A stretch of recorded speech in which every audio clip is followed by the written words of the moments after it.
Cricket విషయంలో పాకిస్తాన్ కడుపు మంటను అర్థం చేసుకోవచ్చు. ఖచ్చితంగా వాళ్ళ చేతిలో ఏమీ అంటే వాళ్ళు బాగానే ఆడుకుంటారు, నో డౌట్.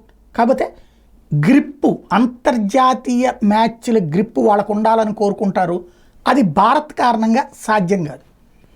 ఎందుకంటే ప్రపంచంలో అత్యధిక ఆదాయం లభించే క్రికెట్ ఏదైనా ఉందంటే బీసీసీఐ.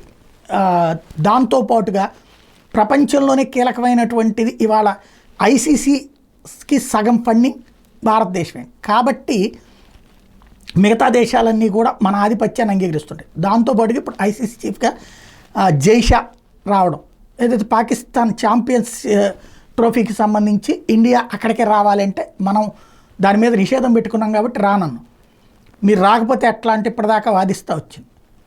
అదే దానికి ఒక కొత్త మోడల్ చెప్పింది ఏంటి భారతదేశం, మిగతా దేశాలు మీ దేశానికి వచ్చే వాళ్ళతో ఆడుకోండి, భారత్ మాత్రం రాదు, హైబ్రిడ్ సిస్టమ్, వేరే దేశంలో మధ్యలో ఏ దుబాయ్లోనో ఆడుకుందాం అని చెప్పింది. But no no no no అని ఇప్పుడు సచ్చినట్టు ఒప్పుకుంది పాకిస్తాను. ఏదైతే ఐసీసీ ఈ మేరకు చేసిన ప్రతిపాదనని పీసీబీ సచ్చినట్టు అంగీకరించింది. హైబ్రిడ్ మోడల్ని తప్పదు వాళ్ళకి.